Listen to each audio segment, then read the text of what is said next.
आज 15 अक्टूबर 2020 को हमारा आज नया चैप्टर स्टार्ट हो रहा है। इसका नाम है डिबेंचर। ठीक है बेटा, इसमें से एक लॉन्ग क्वेश्चन आएगा रिडम्पशन ऑफ डिबेंचर में से, और शॉर्ट क्वेश्चन सारे डिबेंचर में से आएंगे, पूरे चैप्टर में से। ठीक है, तो देखो मीनिंग ऑफ डिबेंचर। ठीक है, मीनिंग ऑफ डिबेंचर में देखो ये कहता है अ डिबेंचर,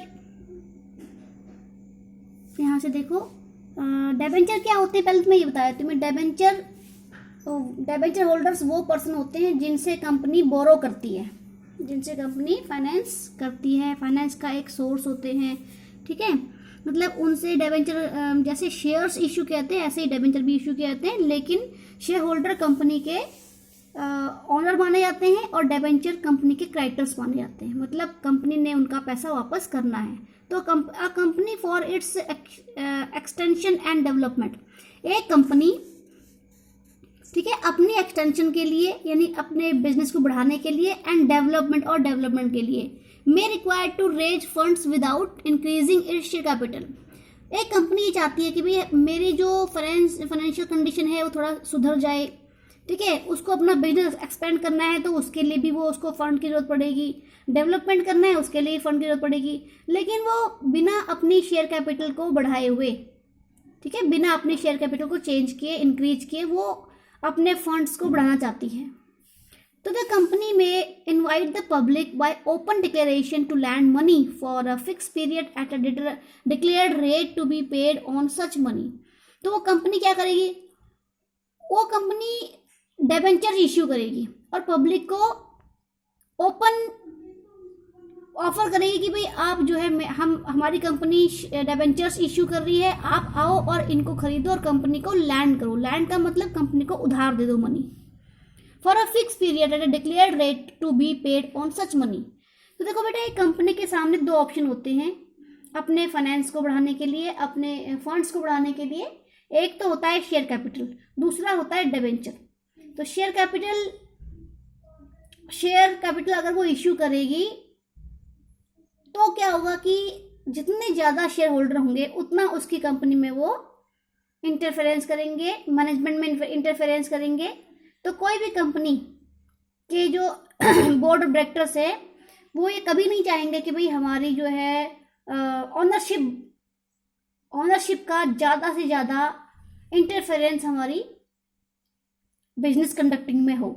मतलब वो फ्रीली बिजनेस को कंडक्ट करना चाहते हैं, इसलिए वो ज़्यादा से ज़्यादा ये चाहेंगे कि भाई इंटरफेरेंस कम हो। तो इसके लिए सबसे अच्छी चीज़ क्या है कि जिससे फाइनेंस भी हो जाए कंपनी को और इंटरफेरेंस भी ना बढ़े। तो इसके लिए सबसे अच्छी चीज़ है कि डिबेंचर इश्यू करती है कंपनी।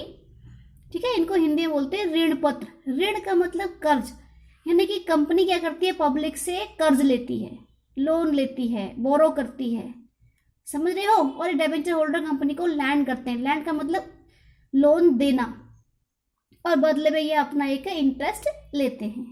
तो इससे क्या होगा कि एक तो कंपनी के जो मैनेजमेंट है उसमें इंटरफेरेंस कम हो जाएगा, क्योंकि डिबेंचर होल्डर का कोई भी राइट नहीं होता है, क्योंकि वो आउटसाइडर माने जाते हैं, एज अ क्रेडिटर माने जाते हैं। इसलिए उनका कंपनी के उनके पास कोई वोटिंग राइट नहीं होता है। कंपनी की मीटिंग्स में वो अपना जो है कोई भी वोट नहीं दे सकते हैं, इसलिए इंटरफेरेंस नहीं होती है। ठीक है, तो अब देखो बेटा, debenture is an instrument in writing given by a company acknowledging the liability for the total amount received as a result of issue of debenture।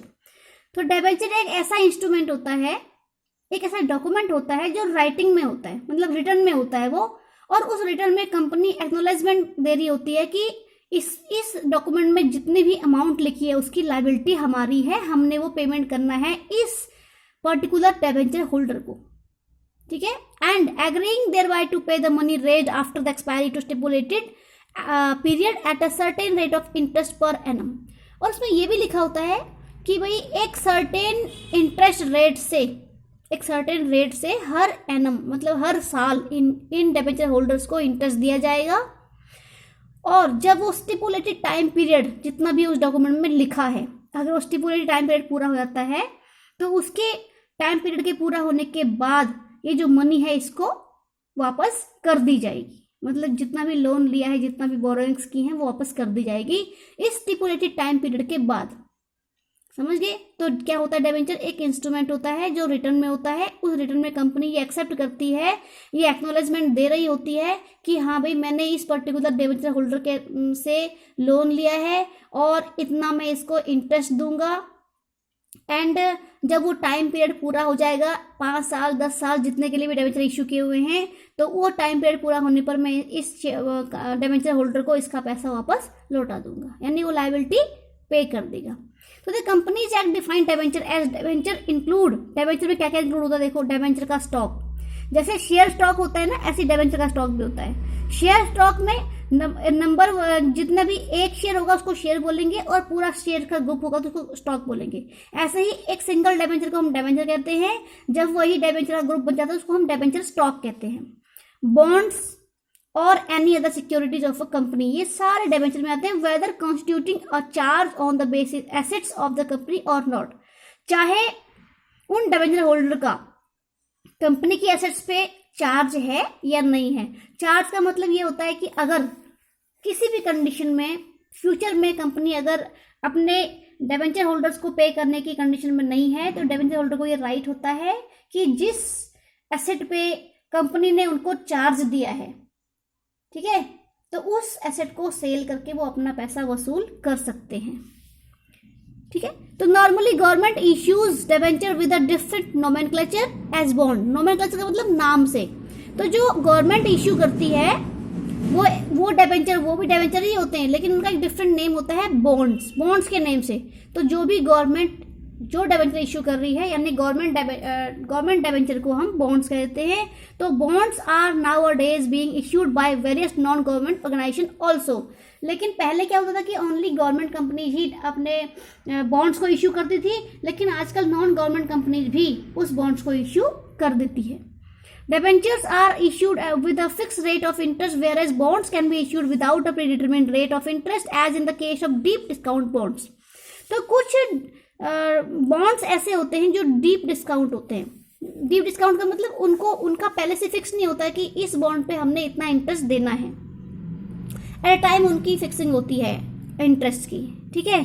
लेकिन जो डिबेंचर होते हैं उनका प्रीडिटरमिन्ड रेट फिक्स होता है कि हाँ भाई हमने इतना इंटरेस्ट रेट देना है तो देना ही है।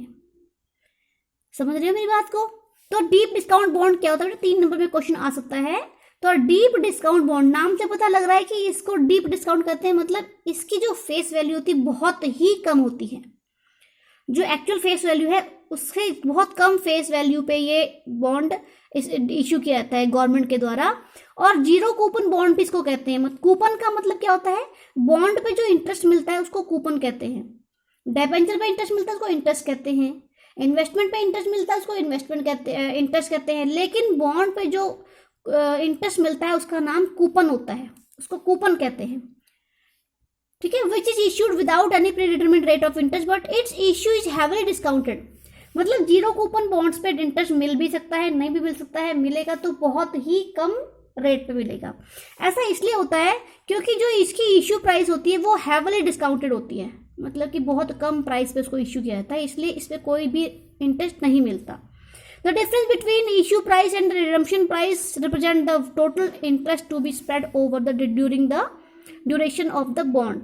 तो जो इस बॉन्ड की इश्यू प्राइस होती है, जिसका रिडम्पशन प्राइस होता है, उन दोनों के बीच में जो भी डिफरेंस होता है वही इंटरेस्ट माना जाता है। और इंटरेस्ट को टोटल ड्यूरेशन जितने टाइम के लिए वो बॉन्ड्स इश्यू किए जा रहे हैं उस पर उसको स्प्रेड कर दिया जाता है। ठीक है, according to section 2 part 12 of the companies act, the debenture includes debenture, stock, bonds and any other security of a company whether constituting a charge on the assets of the company or not. ठीक है, तो ये इसकी क्या है, इसकी definition है ये कि कंपनीज एक्ट 2013 सेक्शन 2 पार्ट 12 ये कहता है कि डिबेंचर में ये सारी चीजें इंक्लूड होती हैं, debenture, stocks, bonds and any other security, चाहे वो चार्ज हैं चाहे नहीं है। ठीक है, तो डिबेंचर्स आर शोन, अब इसकी ट्रीटमेंट देखो बेटा, ये कहाँ पे शो किए जाते हैं। तो debentures are shown on the face of the balance sheet as long term borrowings under the heads of non current liability as per schedule 3 of the companies act 2013। तो कंपनी एक्ट 2013 के schedule number 3 में जो हमारे debentures हैं वो non current liability के head में आएंगे और इसका सब हेड होगा लॉन्ग टर्म बोरोइंग्स, क्योंकि नॉन करंट लायबिलिटी हमारी दो टाइप की होती हैं, एक लॉन्ग टर्म बोरोइंग्स, एक लॉन्ग टर्म लोन्स। तो अगर हम बैंक से, फाइनेंशियल इंस्टीट्यूशन से अगर हम लोन ले रहे हैं तो वो लॉन्ग टर्म लोन्स में आएंगे, और अगर हम लॉन्ग बोरोइंग्स में डिबेंचर इशू कर रहे हैं तो बोरोइंग्स में आएंगे। ठीक है, उसके बाद टाइप्स ऑफ डिबेंचर्स हैं, ये मैं आपको अगली वीडियो में बताऊंगी। ठीक है बेटा।